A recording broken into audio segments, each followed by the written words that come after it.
The next section that we are going to be discussing is the system as described by differential equations.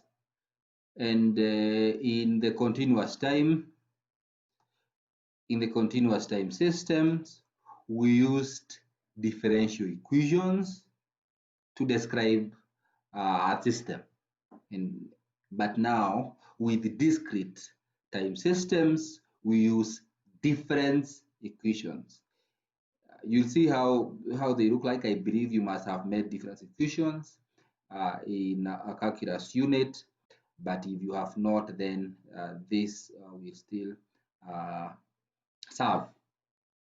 Now, we are going to start by discussing linear constant coefficient difference equations, and we consider an n-order or n-order linear constant differential equations that is defined by equation 253.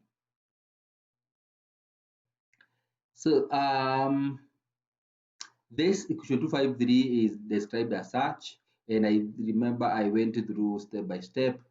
This term and this term describes the constant coefficient of our difference equation, and the summation that is running from k to n describes the n order of the differential equation, and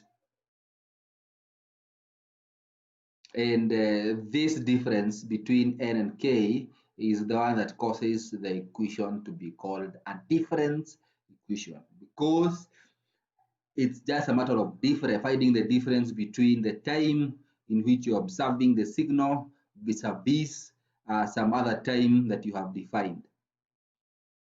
So we are saying that AK and PK are real constants, and the order n refers to the largest delay of y of n in equation 253. An example of the class of linear constant coefficient differential equations is given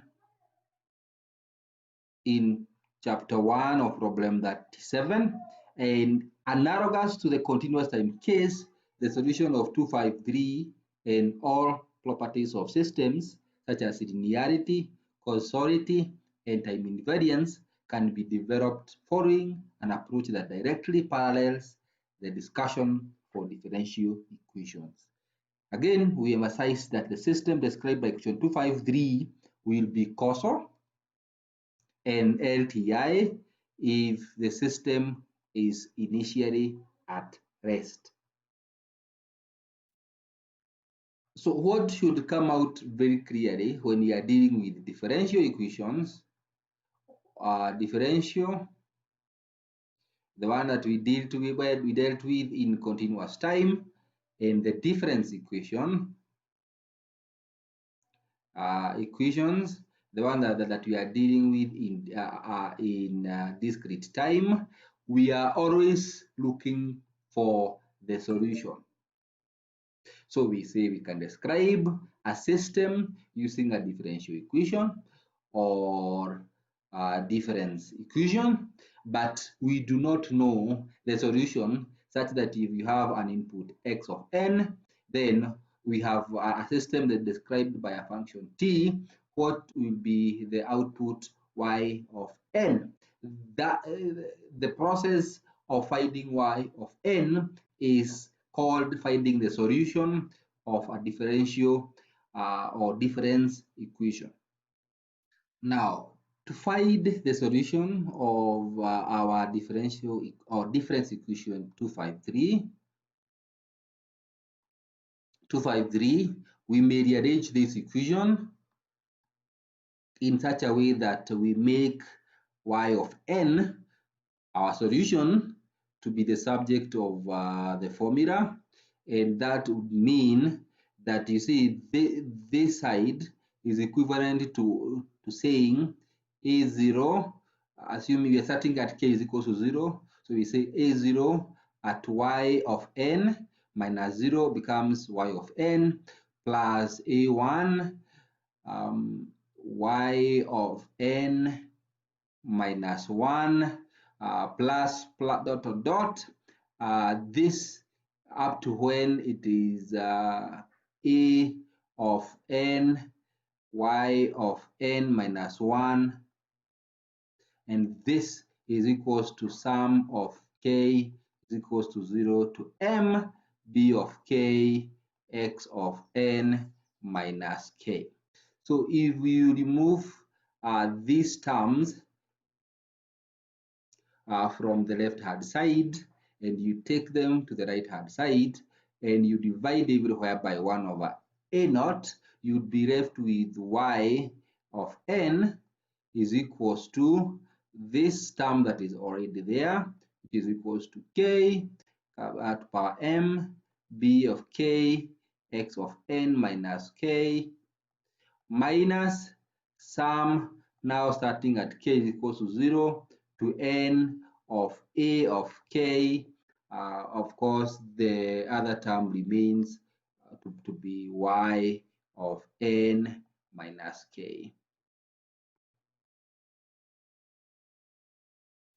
So from this reformulation of our equation, we obtain a formula that allows us to compute at time n, or the output at time n, in terms of the present input, which are described by this section of the formula, and the previous values of the input and output. So these are the previous values of output.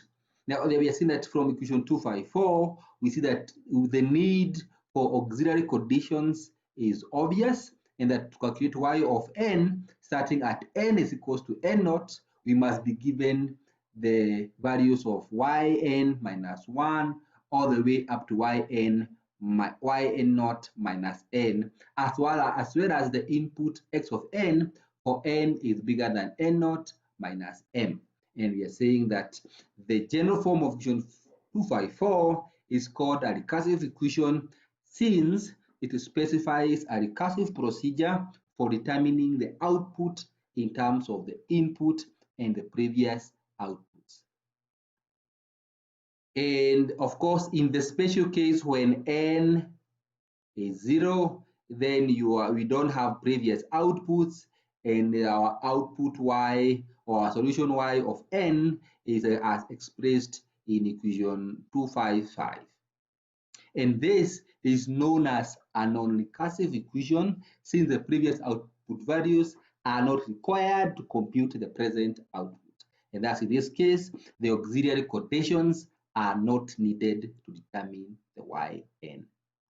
Now to discuss the impulse response for a discrete time LTI system, we see that unlike the continuous time case, the impulse response h of n of a discrete time LTI system described by equation above 253, or equivalently by 254, which you have already seen, can be determined easily by simply replacing the input, which was x of n minus k. You replace it with delta of n minus k for the input, and for the output, we know that y of, or the impulse response, is given by sum of ak, because we are saying it has constant coefficient, but then h of n minus k. K is equals to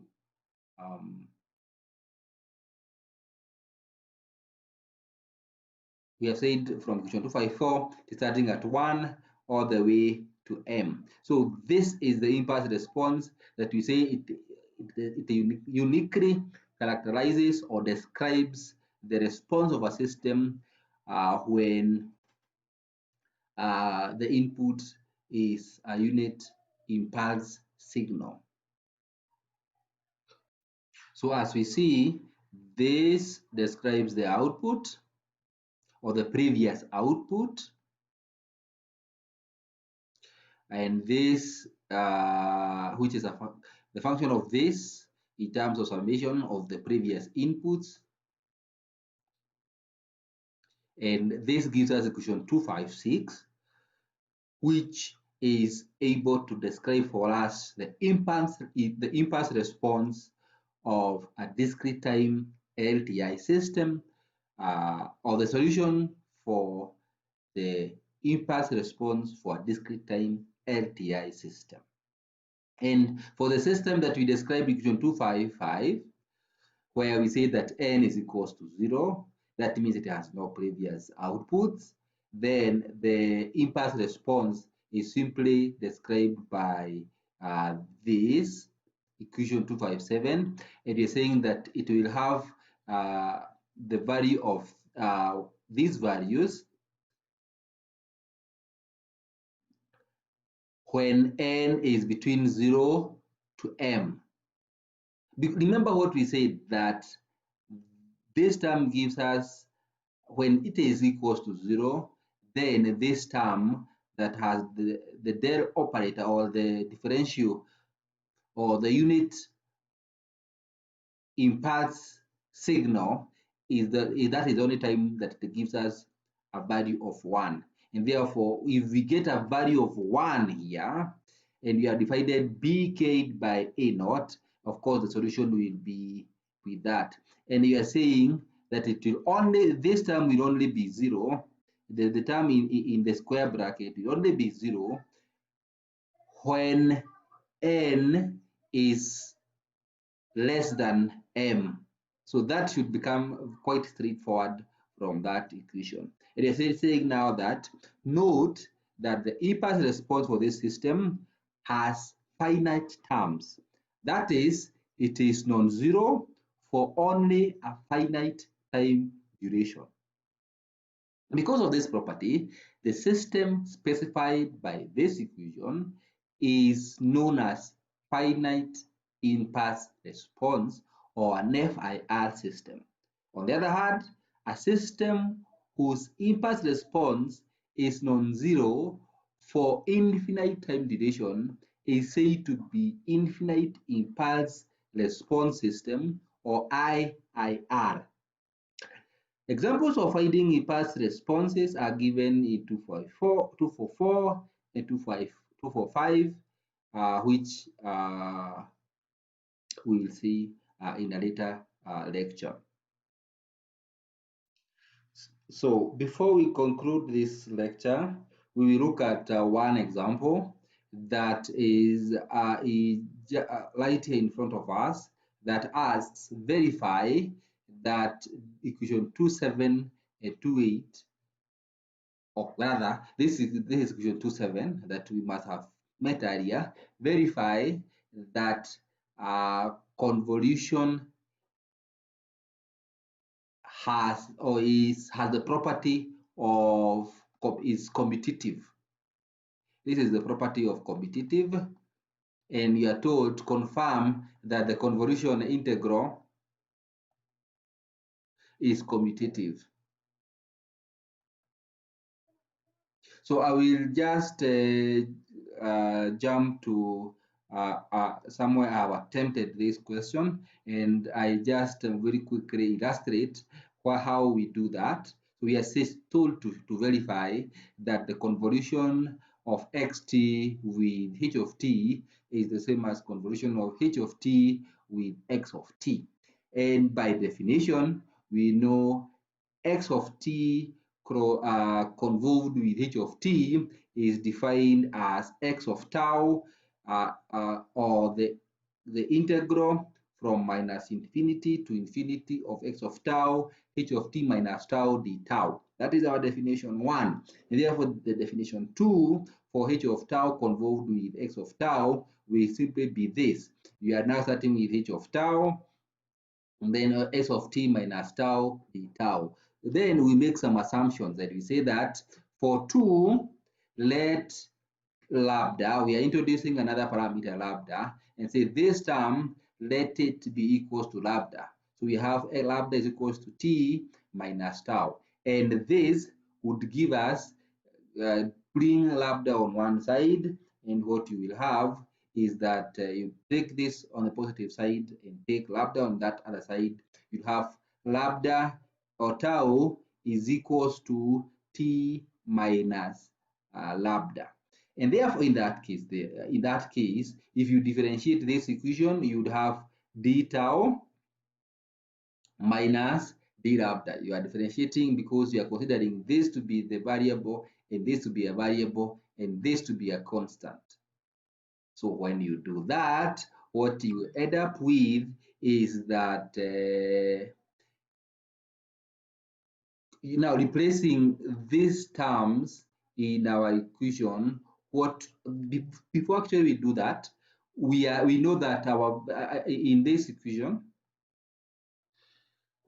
the integral is varying from minus infinity to infinity, and this is tau is equals to minus infinity. So if you were to write that integral, we would actually end up with this, that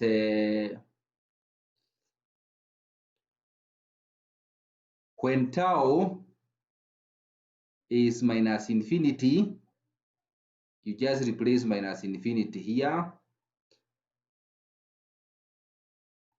Then what will be my lambda? You can see minus infinity will become positive infinity, and that is why I have positive infinity there. And when tau is positive infinity, what will it become? And as you can see, if you put this to be positive infinity and this becomes positive infinity, lambda will be approaching negative infinity, because minus positive infinity becomes minus infinity. That is why I have that one there. Therefore, we are now replacing the d tau with d lambda.